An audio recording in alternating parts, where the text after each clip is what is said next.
Hello my dear guys, আসসালামু আলাইকুম।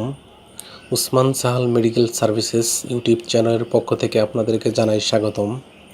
আশা করি আল্লাহর রহমতে আপনারা সবাই ভালো আছেন। বন্ধুগণ, আজকের ভিডিওতে আমি ডায়াবেটিস বা অ্যাজমা হ্রাস করে, মুখের রুচি বাড়ায়, রোগ প্রতিরোধ ক্ষমতা বৃদ্ধি করে, চোখ বা ত্বক সুস্থ রাখে, গেটে বাত ভালো করে, হাঁপানি বা অ্যালার্জিক রাইনাইটিস দূর করে এমন একটি মেডিসিন সম্পর্কে আলোচনা করব।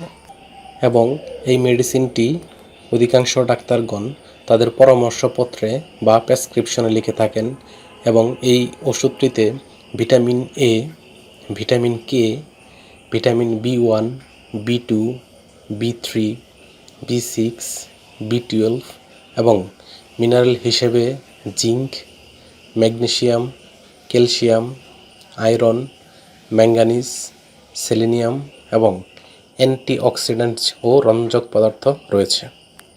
এমন একটি ভিটামিন, মিনারেল ও অ্যান্টিঅক্সিডেন্টযুক্ত ক্যাপসুল যার নাম হলো স্পিরুক্যাব ক্যাপসুল, যেটি 500 মিলিগ্রামের হয়ে থাকে।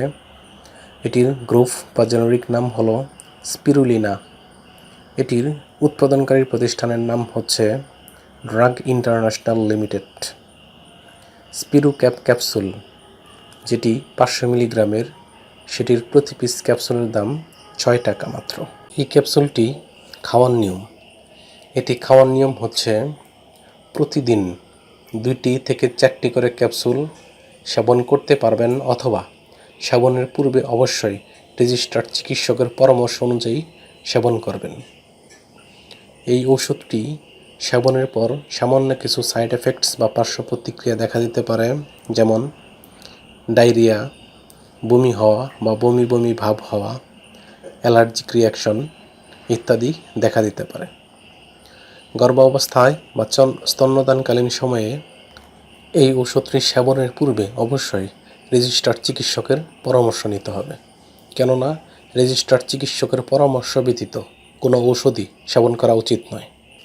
এই ওষুধটি আলো ও তাপ থেকে দূরে 30 ডিগ্রি সেন্টিগ্রেড তাপমাত্রার নিচে এবং শিশুদের হাতের নাগালের বাইরে রাখতে হবে, এবং একই সাথে যে কোনো ঔষধ ক্রয়ের পূর্বে অবশ্যই ঔষধের উৎপাদন তারিখ এবং মেয়াদ উত্তীর্ণ তারিখ দেখে নিতে হবে, কেননা মেয়াদ উত্তীর্ণ ওষুধ সেবন করলে মারাত্মক ক্ষতির সম্মুখীন হতে পারেন কিংবা মৃত্যুও হতে পারে।